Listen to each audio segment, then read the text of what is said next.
You want answers? I think I'm entitled. You want answers? I want the truth! You can't handle the truth!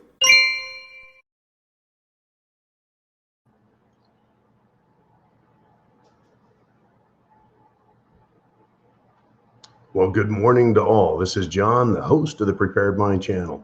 I hope you're a subscriber, and I really hope you go over to Patreon and join us there at the Prepared Mind on patreon.com. Folks, we're engaged in an extremely serious situation right now.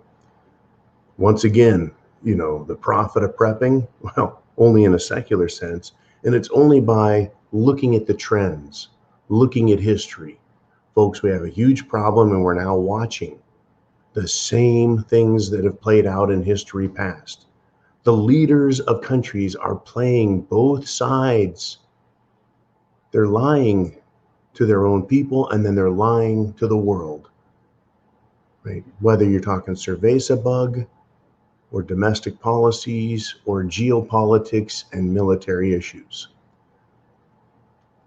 When this happens, it's because there's no integrity or honesty within governments.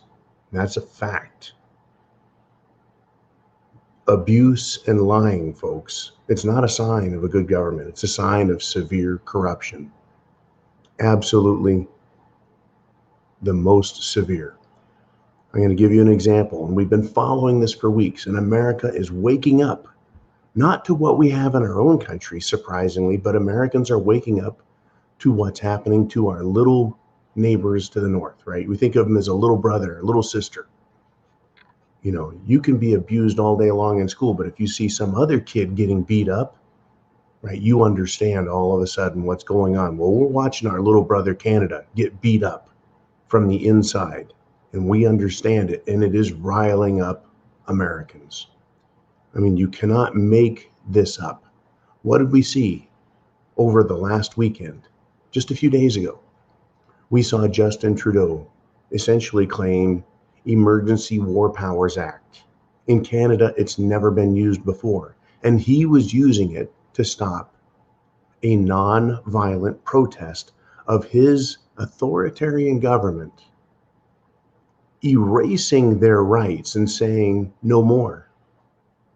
And they were demanding their rights be restored, and they were what? They were threatened. They were threatened with arrest, and then those arrests happened. They were told their dogs and children would be taken from them. They were told their vehicles would be impounded, and they're looking at selling those and taking the money. That's right.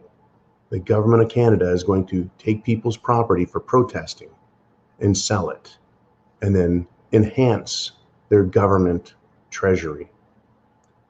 Well, we're not done. They're going to take the people's licenses so they can't drive, that is, make a living.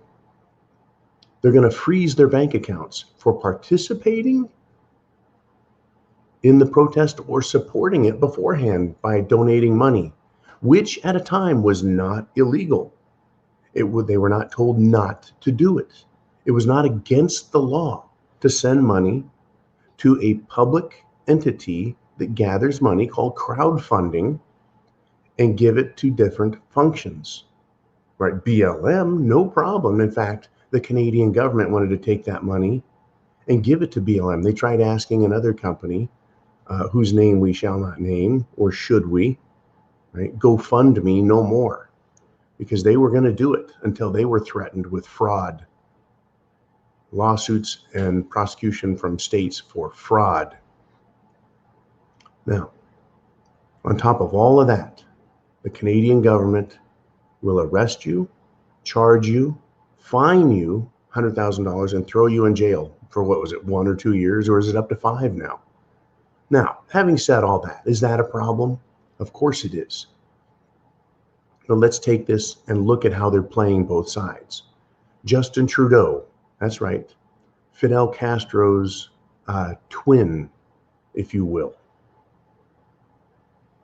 The same man who allegedly assaulted a woman in Parliament by hitting her in the chest with his body parts, knocking her out of the way, intimidating her physically. What a tough guy. Try it with me, Justin. Try it. He goes in front of his Parliament his Congress and says Canada will stand against authoritarianism. And then Justin Trudeau, Prime Minister, the turd in chief, the man who wears blackface to costume parties, and then wants everyone else, right, to apologize for everything they've ever done that is supposedly wrong. Justin Trudeau announces sanctions against Russia and says that they're going to stand against authoritarianism.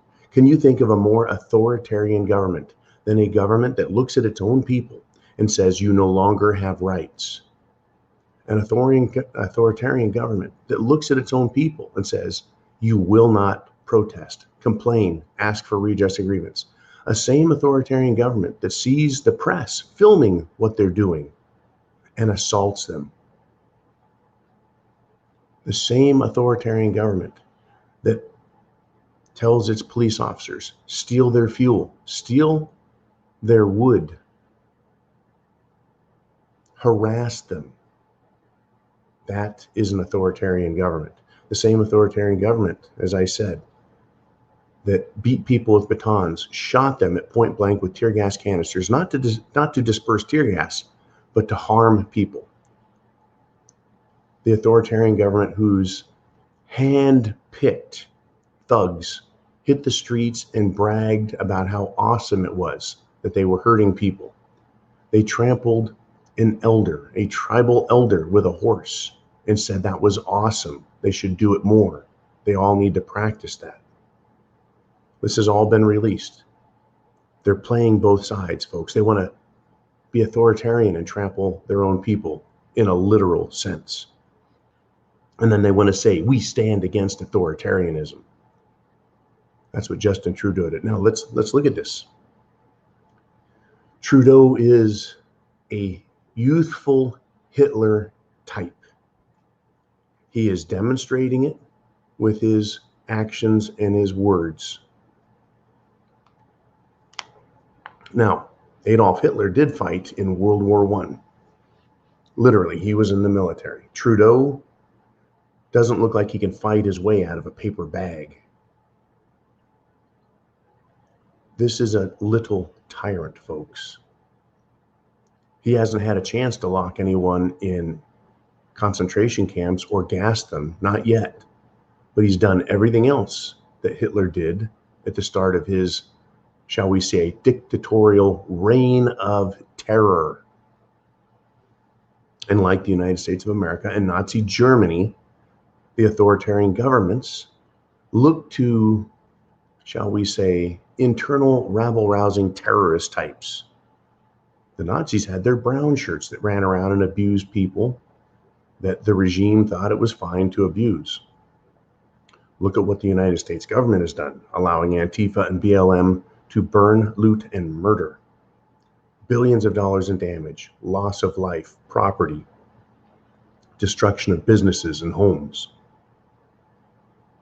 And they're fine with it. In fact, they encouraged it. Up in Canada, what do we have? Very similar circumstances. But they'll stand up and in front of a camera and lie to the world and lie to God and say they won't stand against, they won't stand for authoritarianism out of Russia. So if he is all for authoritarianism, maybe he has inside his head another definition for authoritarianism. When you look at what Putin has done, he has recognized that corruption is bad in Ukraine, and there are separatist areas or states, if you will, that want out of that. They have worked for years trying to, and the corruption won't end. So they claim independence. Putin recognizes it and then moves in with peacekeeping forces to make sure that they are no longer abused. Let me ask you this. Is Canada afraid that a world leader and military power will look at what Trudeau is doing? Corruption, lying, abuse of the people. And are they afraid that in the future, nations like Russia could say, you're not going to abuse your people anymore? Now, I know that that's what the UN has been saying. Oh, we'll send in our peacekeeping forces to help you. No thank you, United Nations. I trust you guys as far as you can be kicked. Now, down here in the south of the United States, I don't know who would come to the rescue if the federal government started rolling around cities like Montgomery, Atlanta, Jacksonville with tanks, or shelling them from a distance to punish them. And I know they don't want to destroy things here that way. They want to keep everything intact so they can monetize the slavery. This is what this is about. Authoritarianism is slavery. It is abuse. It's not getting better, folks. It's getting worse. And someone that you could look at Putin now and say, well, maybe he's more like a freedom fighter for the people who are being abused. When you look at the Ukrainian separatists, they claim they were abused, and it's been years and years that they've been redressing their grievance and trying to fix things, wanting peace and stability. The people of Canada want their rights. They want their peace. They want their stability. And Trudeau is an authoritarian who is tearing all of that down. You know it. I know it. We all know it. Are you prepared? Food, water, shelter, clothing, medicine, means of self-defense, and a plan. Are you prepared for what's coming? Oh yeah, one more item. One more item. One more item. Up in Canada, those who sent money to Give, Send, Go, that was hacked.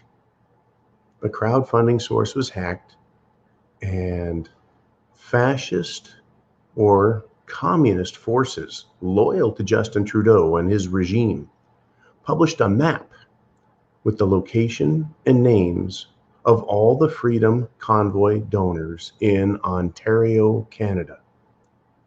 They're doxing them, folks. They're outing them, so these people are now targets of the authoritarian government and the civilian thugs on the street. They tried it in America, and they're going to do it again. This is how Hitler used the brown shirts. This is the modern way that authoritarians will try and punish people. Folks, you stand up now or forever hold your peace. And your peace, I guarantee you, will not be peaceful. You need to stand your ground and stand for what's right, or you will not be allowed to stand at all. You will spend the rest of your days on your knees. Take a knee before BLM. You're going to take a knee before Justin Trudeau. You're going to take a knee before Joe Biden. You're going to take a knee before Klaus Schwab, the World Economic Forum, the Illuminati. You'll bow the knee before these new masters who do not recognize your rights and who say you will have nothing and you'll be grateful for it. That's what Christine Lagarde said, head of the IMF, former head of the World Bank. Christine Lagarde said you're going to have nothing and you should be grateful you even have jobs, I think is what she was referring to. You should be grateful to have jobs. Klaus Schwab said you'll have nothing and you'll like it. Do you want to be Oliver Twist, asking for another bowl of porridge? Or will you be free people standing on your feet and telling tyrants no? Chance favors the prepared mind is yours. Semper Fi. Godspeed.